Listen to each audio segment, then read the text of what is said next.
perfect timing. I just got all the paperwork printed off here, and car just got cleaned up, and I pulled it up.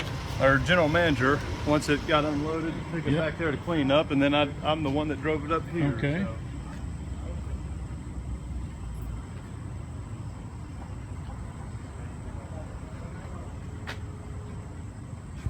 Oh, she don't like it, man. She don't like it. I get a different one.